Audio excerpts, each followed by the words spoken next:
ሰላም ውድ ዊዝደም ሌክቸር ኤንድ ሞቲቬሽን ቤተሰቦች እንዴት ናችሁ? በተለያየ ጊዜ የተሰጡ ኮሜንቶችን መሰረት አድርጌ የሶስተኛውን ቻፕተር ድጋሜ በዚህ መልክ ለመስራት ፈለኩኝ። ምክንያቱም አብዛኞቻችሁ ኢንስትሩሜንታል ሚውዚክ ባክግራውንድ አድርጌ ተጠቀምኩትን አንደኛ ኖይዚ ነው፣ ሁለተኛ ደግሞ በጣም ድምፁ ከፍ ያለ ነው በሚል ምቾት ነሳችሁ መሆኑን በኮሜንቶቻችሁ ስትገልጹ ነበርና እንግዲህ በተለያየ መንገድ ማቅረቡ የተሻለ ሁሉንም ፌር በሆነ መንገድ አድሬስ ለማድረግ የሁሉንም ሰው ኢንትረስት አድሬስ ለማድረግ ያስችላል በሚል ይሄንን የለርኒንግ ኤንድ ቲዮሪስ ኦፍ ለርኒንግ የሚለውን ቻፕተር ድጋሜ በዚህ መንገድ ሰርቻለሁ ማለት ነው። እንግዲህ እንደምርጫችሁ ታያላችሁ። በነገራችን ላይ ድጋሜ መስራት ይሄንን የፈለኩት is due to the reason that this is the most important chapter in terms of application, in terms of usability, and in terms of even the scope and relevance. It serves as a springboard for other topics too, and this is why I'm preparing another video for you to look and have more understanding of learning in the theories. And in fact here we have the recap of what has been done in the previous two chapters.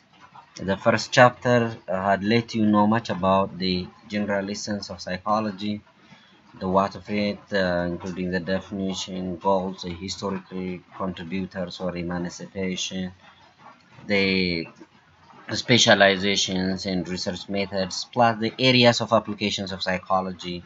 Where do we apply and how do we implement psychology? All these issues shall be taken as a very important point and have basis there on knowing the general nature of psychology. Follow me toward the issues that we have covered in sensation and perception. Actually, in sensation and perception, we do have the way how we communicate with the environment, right? The entry, the gateways of knowledge, the sensory experiences, the way that we receive information and interpret, give meaning for them, the sensory laws, perceptual processes, all these are part and parcel of the points that we have there on the second chapter. I'm taking you to the third chapter. What do we have here in learning? ምንድነው መማር? What are the principles? መማርን ካራክተራይዝ የሚያደርጉ ፊቸርስ ምንድናቸው? በመማር ላይ ተጽዕኖ የሚያሳድሩ ነገሮችስ? theoretical justifications ምን ይላሉ? እነሱን እንመልከት እስቲ። So learning outcomes are there. I do expect you to acquire these things at the end of the video. So where does learning happen? How does learning occur?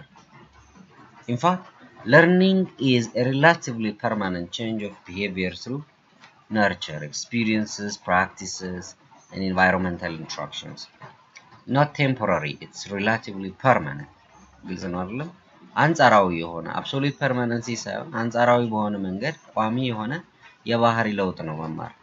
በልምድና ልምምድ የሚመጣ አንጻራዊ የሆነ ቋሚ የባህሪ ለውጥ ነው። እንዴት ነው የምንማረው? how do we learn ሲባል የተለያዩ መንገዶች አሉ ለመማር እንዲመጣ የሚያደርጉ። አንደኛው trial and error or experimentation ነው። ሁለተኛው observation ነው፣ በምልከታ በማየት እንማራለን። ሶስተኛው instruction ፎርማል የሆነ structured የሆነ classroom setting ላይ ሊኖሩ የሚችሉ instructional processes መማር እንዲኖሩ የሚያደርጉ ናቸው ማለት ነው። what are behavioral changes? የባህሪ ለውጥ ውስጥ ምን ነገሮች አሉ? የባህሪ ለውጥ ውስጥ በተለይ ብሉምስ ታክሶኖሚ የሚያስቀምጣቸው ሶስት ዶሜንስ አሉ። አንደኛው ዶሜን ኮግኒቲቭ ዶሜን ሲሆን የአእምሮዊ ያስተሳሰብ thinking, information processing ኢሹዎችን ይመለከታል። እንግዲህ እዚህ ጋር knowledge, understanding, application, comprehension, analysis, synthesis, and evaluation things happen as subcategories. ሁለተኛው affective domain ነው። ይሄ ከኢሞሽን እና attitude change ጋር ይገናኛል። ሶስተኛው ዶሜን ደግሞ psychomotor ወይም የስኪል የተግባር ለውጦችን ይይዛል ማለት ነው። እነዚህ ናቸው ዶሜኖች አሁን ጥያቄው ላይ ያነሳውላችሁ ዶሜንስ ላይ የሚካተቱ ነጥቦች ማለት ነው። Behavioral change is the difference between the previous and the current. What impact is there due to the experience from the environmental exposure? So experiences are those practices that happen learning to come, and behavioral change should be long lasting. Temporarily ሆን አይገባም ቅድም እንዳልነው ማለት ነው። የመጀመሪያው characteristic learning ላይ continuous መሆኑ ነው። ሌላው የተለያዩ አስፔክቶችን ይይዛል። ይሄ pervasive እንደሆነ ያሳየናል። learning pervasive ነው። learning involves the whole person, socially, emotionally, physically, intellectually, and other many more aspects. So እነኚህ ሶስተኛው ላይ ታገኛቸው ናቸው ማለት ነው። አራተኛውን ስንመለከት learning is often a change in the organization of experiences. የተለያዩ experiences ይኖሩናል, and there is tendency of organizing, tendency of amalgamating, tendency of integrating. Learning is responsive to incentives, meaning incentives could facilitate learning processes. Learning is an active process. Learning is purposeful. It's not haphazard. Learning, maturation, motivation and practices learning ላይ ተጽዕኖ አላቸው እና መማር ደግሞ multifaceted ነው እኮ all rounded ነው እንዳልን ማለት ነው። What are the principles of learning? የመጀመሪያው principle, learning is best when people are ready physically, mentally and emotionally. Readiness matters. Learners learn best and retain information longer when they learn meaningful practices. Meaninglessness distract ያረጋልና ትርጉም ያላቸው ነገሮች የተሻለ እንማራቸዋለን። Learning is strengthened when accompanied by a pleasant or satisfying feeling. የተሻለ ጠንከር እያለ ይመጣል። Things learned first create a strong impression in the mind that's difficult to erase. There are primacy and recency effects. Primacy effects የመጀመሪያዎቹን ይመለከታል። Primacy, recency ደግሞ የቅርብ ጊዜያትን ማለት ነው። Intensity also matters. How is the magnitude of the thing that we are learning? ሌላው when we are free, learning is in the utmost. ሁለተኛው ቶፒክ የቻፕተር 3 ቶፒክ መማር ላይ ተጽዕኖ የሚፈጥሩ ፋክተርስ ዲተርሚናንትስ ምን ናቸው? የመጀመሪያው ፋክተር መማር ላይ ተጽዕኖ የሚፈጥር የመጀመሪያው ፋክተር ሞቲቬሽን። Without motivation, learning is less likely to happen. Arousal, interest. ግልጽ ነው አይደል? ፍላጎት፣ ተነሳሽነት፣ መነቃቃት። ሌላው readiness, maturation. Health condition of the learner. Psychological makeup, expectation, good work condition, አዋዋላችን፣ ሁኔታችን, background experiences, እንዴት ነበረ የቀደመ የመማር ሁኔታችን, length of the work period, fatigued ነን ወይ፣ ድካምና የመሰላቸት. When people are bored, fatigued or tired, the learning process could be highly catastrophic. Massed and distributed learning are there, and I want you to explain everything and go for more exercise, please. So by now I do believe that you are able to define what learning is. ምንድነው መማር? ምን characteristics, principles አሉ and ምን factors አሉ የሚለው ማብራራት ትችላላችሁ የሚል ጽኑ እምነት አለኝ። እንግዲህ በwisdom ሁሌም empowerment, strengthening issues are on top priority. መማር explain የሚያደርጉ theories ምን ናቸው? ሶስቱን ቴዎሪዎች እናያለን። behavioral, social and cognitive. The basis here. Use acronyms for better retention.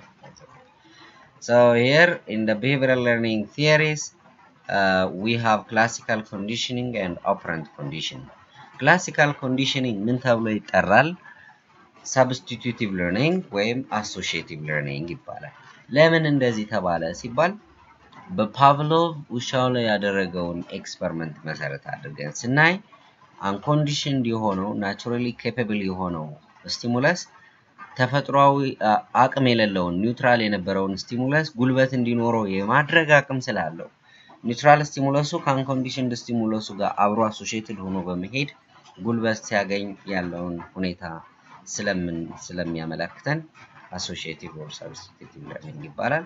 Unconditioned response is a reaction or feedback or a response given for the naturally capable type of stimulus which is unconditioned. ይሄ እዚህ ውስጥ ያወራኋቸውን ነጥቦችን ይመለከታል። And let me twin into the other point. Conditioned ደግሞ የሚባሉት የተለመዱ ቀስቃሾች ናቸው። ኒውትራሉ ከአንኮንዲሽንዱ ጋር አብሮ ሄዶ ምላሽ ማሰጠት ሲለምድ ጊዜ ፓወር ሲያገኝ that's named as conditioned. And conditioned response is a response given for the conditioned stimulus. There are 3 phases of classical conditioning. Phase 1, before conditioning. Before conditioning, the unconditioned stimulus triggers unconditioned response. ደወል ግን ምላሽ አያሰጥም. No response is given for the bell. ለዚህ ነው ኒውትራል የተባለው። ግልጽ ነው? ኒውትራል የተባለው ለዚህ ነው. No response. ስለዚህ ይሄ መጀመሪያ ላይ ከማስለመድ በፊት እውን ነው።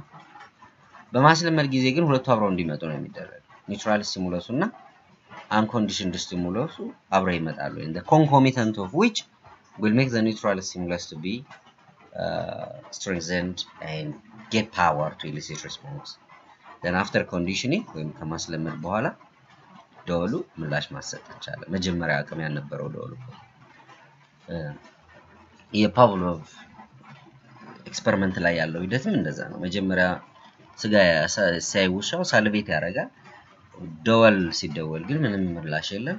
በኋላ ምንድነው የሆነው? ደወል ይደወላል፣ ስጋ ይሰጠዋል፣ ምራቅ ያመነጫል። ደወል ይደወላል፣ ስጋ ይሰጠዋል፣ ምራቅ ያመነጫል። ደወል ይደወላል፣ ስጋ ይሰጠዋል፣ ምራቅ ያመነጫል። ያ በኋላ ላይ ስጋ በሌለበት ደወል ሲደወል ምራቅ ማመንጨት ጀመረ። ኮንዲሽን እንደሆነ ማለት ነው። ይሄንን ነው የምንረዳው ከዚህ ውስጥ።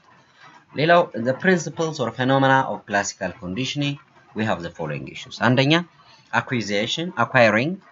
ይሄ እንግዲህ it's a process where the neutral stimulus gets power to elicit response. አብረው በመሄዳቸው በሁለቱ ኒውትራል የነበረው ጉልበት ሲያገኝ ያ acquiring process acquisition ይባላል።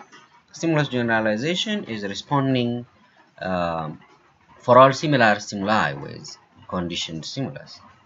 ከኮንዲሽንድ ስቲሙለሱን ለሚመስሉ ቀስቃሾች ሁሉ ምላሽ መስጠት ያ stimulus generalization ይባላል። Stimulus discrimination ግን በተቃራኒው it's a process of distinguishing two similar stimuli. እነዚህ ሁለት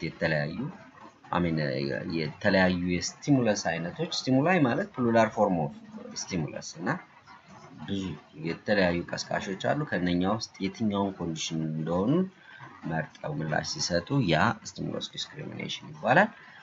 ኤክስቲንክሽን ደግሞ ኮንዲሽን ሪስፖንሱ ወይም ለተለመደው ቀስቃሽ ለተለመደው ምላሽ ሰጠ የነበረው ለተለመደው ቀስቃሽ ምላሽ ማሰጠት ሲያቆም ያ ኤክስቲንክሽን ይባላል። ግን ጠፍቶ አይቀርምና at a certain time ድጋሜ ለዛ ለተለመደው ቀስቃሽ ምላሽ እንዲሰጥ የሚያደርግ አይነት ሁኔታ ሲከሰት ሪከር ያደርጋል። ያ reemergence or recurrence of disappeared or vanished CR is spontaneous recovery. ማገገም ድጋሜ መመለስ መምጣት ማለት ነው። እንግዲህ እስካሁን ያወራችሁ behavioral learning theory ውስጥ classical conditioning ነበረ። አሁን operant conditioning እየተመለከታችሁ ነው ስክሪናችሁ ላይ። operant conditioning ደግሞ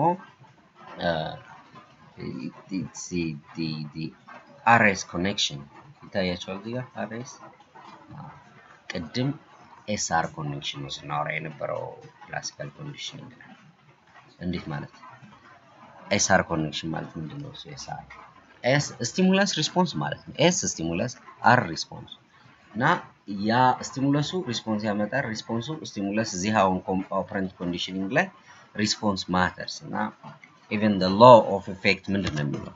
law of effect ምን ይላል? those behaviors that are followed by pleasant consequence ደስ የሚል consequence ተከትሏቸው የሚመጡ ባህሪያት የመደገም እድላቸው the probability of repeatability of those behaviors which are accompanied by the pleasant consequences are highly likely. Whereas those which are followed by unfavorable or unpleasant consequences are less likely to be repeated. ይህንን ነው የምንገነዘበው። ሌላው reinforcement and punishment issues አሉ. Reinforcement strengthens probability of repeatability of the behavior. There are reinforcers, primary and secondary reinforcers. Primary reinforcers መሰረታዊ ፍላጎቶችን እንደማበረታቻ ስንጠቀም ያለውን ያሳያል።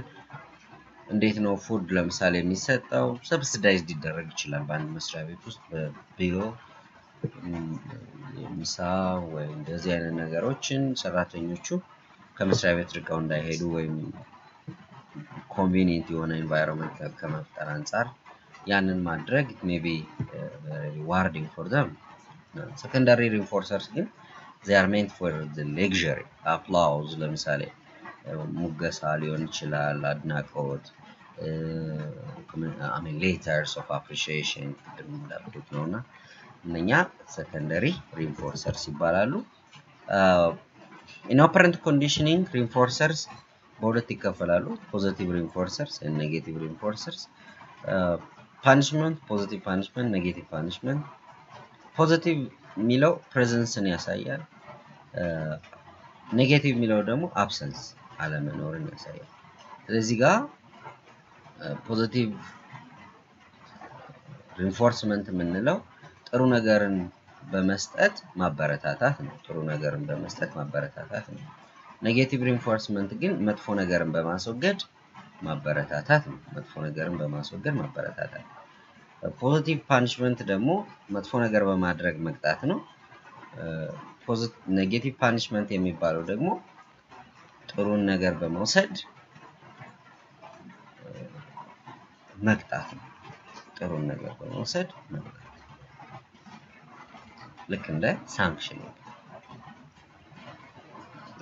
በዚህ መንገድ you can substantiate እንዴት ነው ምሳሌዎችን በራሳችሁ መስጠት ትችላላችሁ እዚህ ጋር እሺ በራሳችሁ ምሳሌዎችን ሰጡበት how are you understanding እዚህ ጋር ለምሳሌ የታቡላር ኢላስትሬሽኑን ብንመለከተው ከነዚህ ከአንካራችሁ ባሻገር you may just look at this one too እነዚህም እንዴት ነው እሱ ፓኒሽ ስናደርግ የምናስወግደው ይሄ positive reinforcement ለምሳሌ stimulus added to the environment and due to the addition of positive stimulus the probability of repeatability increases እዚህ ጋር ግን stimulus removed and then ይቀንሳል due to the removal and I do prefer ይችኛዋን table መርጣለሁ giving adding something good is positive reinforcement giving something bad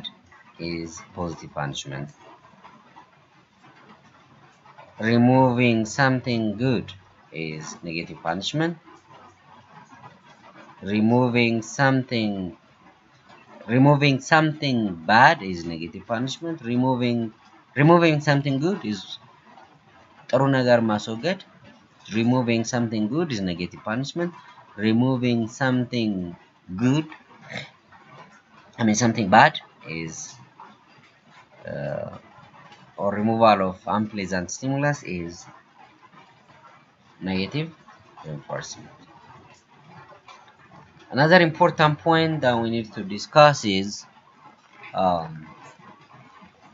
the timing the program the schedule መቼ ነው ማበረታቻዎች መሰጠት ያለባቸው ነው ማበረታቻዎች መሰጠት ያለባቸው መቼ ነው እያንዳንዱን ጥሩ ባህሪ ልናበረታታ እንችላለን ይሄ continuous reinforcement schedule ይባላል የዚህ ችግር የcontinuous reinforcement schedule ችግር ምንድነው ሊለመድ ይችላል በቀላሉ ሲደመር ደግሞ they may consider it as it is their right to get reinforcement እና powerless ይሆናል ለዚህ partialize ወይም economize ማድረግ ያስፈልጋል partial reinforcement schedule ሲባል ምን ያካትታል intermittent የሆኑ በጊዜ መስፈርት አድርገን ጊዜ የተወሰነ ጊዜ ቆይታ ወይም ደግሞ በባህሪው መጠን ልንወስን እንችላለን ማለት ነው ስለዚህ እዚህ ጋር እንደምትመለከቱት ስኬጁሎች ውስጥ ተመልከቱ fixed ratio ይልና it's just using constant number of responses they produce high rate of responding in fact በየሁለት በጎ ባህሪያት ወይም በየሶስት በጎ ባህሪያት ውስጥ ማበረታቻ ቢሰጥ በvariable ratio ደግሞ እዚህ ጋር fixed ratio እንደምሳሌ ስንወስድ ለምሳሌ ኮሚሽን ማግኘት ከሰሩ ስራ በፐርሰንት 10% ወይም 20% ኮሚሽን ማግኘት ያና የfixed ratio ምሳሌ ነው እኮ variable ratio ላይ ስንመጣ ልክ እንደ ሎተሪ ጋምብሊንግ መቼ ዊን ሊደረግ ስለማይችል ነው እኮ ጋምብለርስ ረጅም ሰዓት የሚቆዩበት እዛ ላይ they keep up trying አይታወቅም it's unknown ግን ደግሞ በጣም እዚህ ጋር እንደምትመለከቱት it produces extremely high steady rates of responding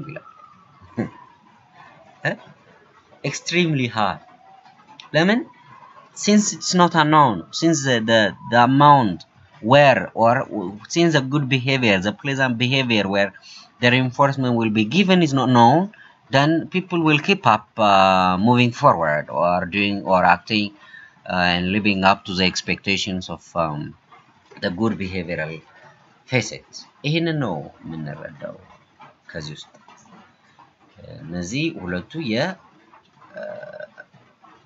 ratio schedule ምሳሌዎች ናቸው fixed interval schedule ስትመለከቱ interval schedule ሚለው በሙሉ በመላ ታይሚንግን ይወስዳል fixed ሲባል ደግሞ constant timing እንዳለ ያሳያል ማለት ለምሳሌ በየሁለት አመቱ ፕሮሞሽን አለ ቢባል 2 4 6 8 እያለ በየ6 ወሩ ቢባል እንደዚህ አይነት salary increment in every 3 year እንደዚህ አይነት ነገሮች they are indicators of fixed interval variable interval ግን unknown timing ይሄን ብዙ ጊዜ ይሄን እናወራ ምን ተጠቀመው ፊሽንግ ነው አንድ አሳስጋሪ መቻ አሳዎች መረብ ውስጥ እንደሚገቡ ሳያቅ መረቡን ዘርግቶ ይጠብቃል unknown timing is there and these are the very important applications and I want you to invest much time on watching the video time and again so that you can understand the issues easily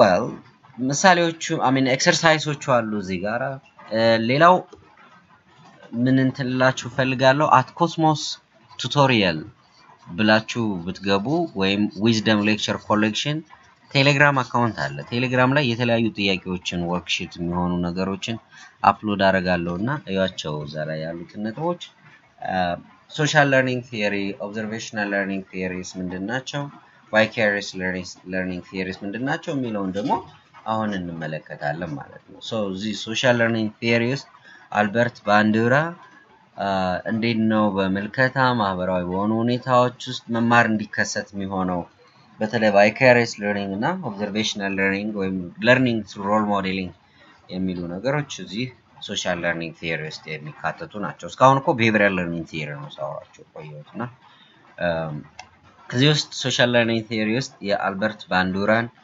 observational learning ስንመለከት it's learning by observing behavior of other person who are role models who are very well accepted in the societal setting or in the area where people are learning working and living so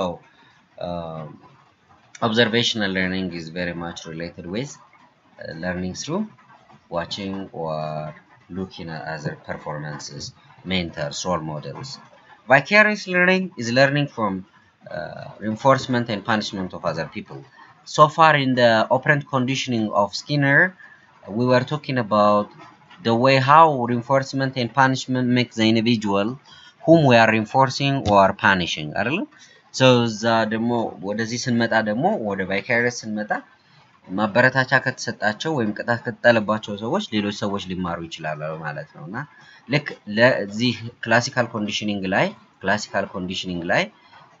there is one important point by the way higher order conditioning የሚባላል higher order conditioning ማለት ከኮንዲሽን የሆነው ስቲሙለስ ሌላ ኒውትራል የሆነውን ስቲሙለስ ለመማር እንዲኖር መማር እንዲመጣ ማድረግ አቅም ሲኖረው ይሄ higher order conditioning ይባላል ማለት ነውና ለዚህ ነው ወደ ኋላ የመለስኳችሁ ቪዲዮ ላይ እንደምትመለከቱት what are the processes elements and steps of observational learning አራት basic processes basic elements basic steps እናያለን አንደኛው attention ነው sensation and perception ላይ for perception to come attention must be there ብለናል አራት ነገሮች መኖር አለባቸው ለፐርሰፕሽን እነሱም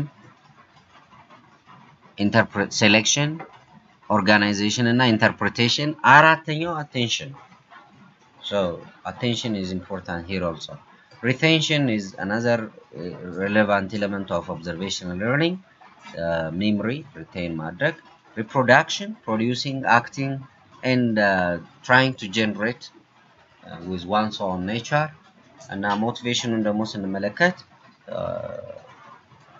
it's inspiration and creation of interest to reproduce what we have learned through observation የሚለውን እንወስዳለን cognitive learning theory የመጨረሻ የዚህ ቻፕተር የመጨረሻ ቲዮሪያችን ነው cognitive learning theory ውስጥ የቶልማን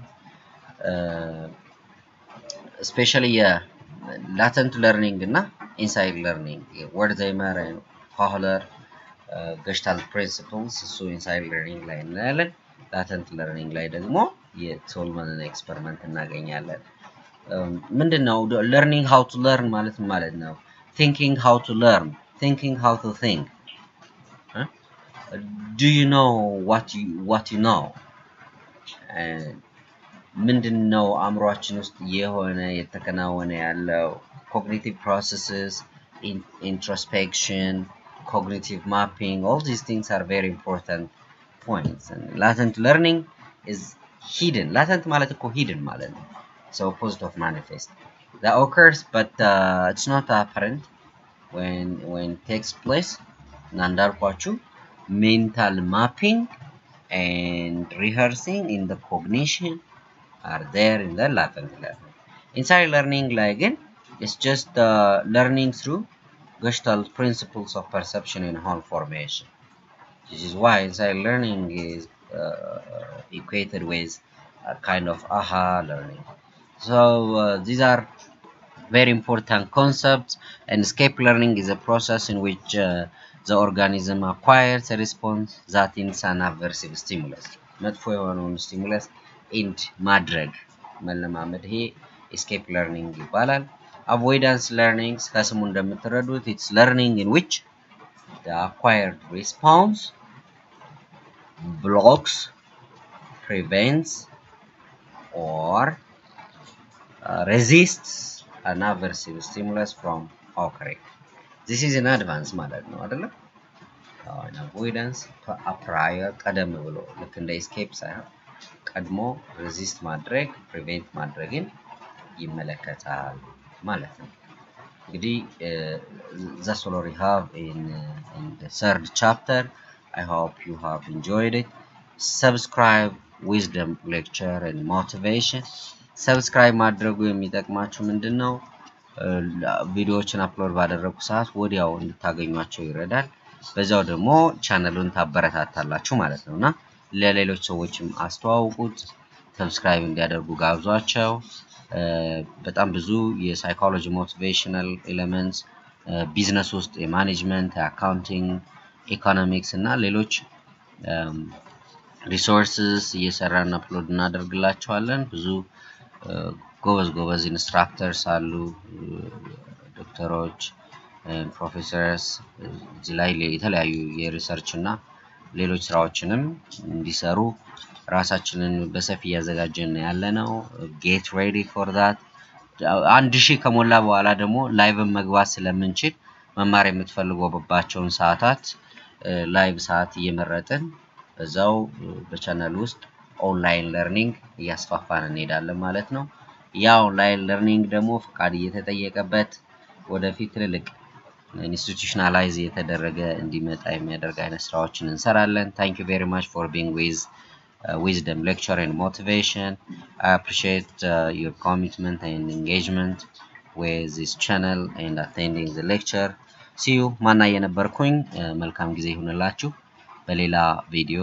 እንገናኛለን ማለት ነው መልካም ጊዜ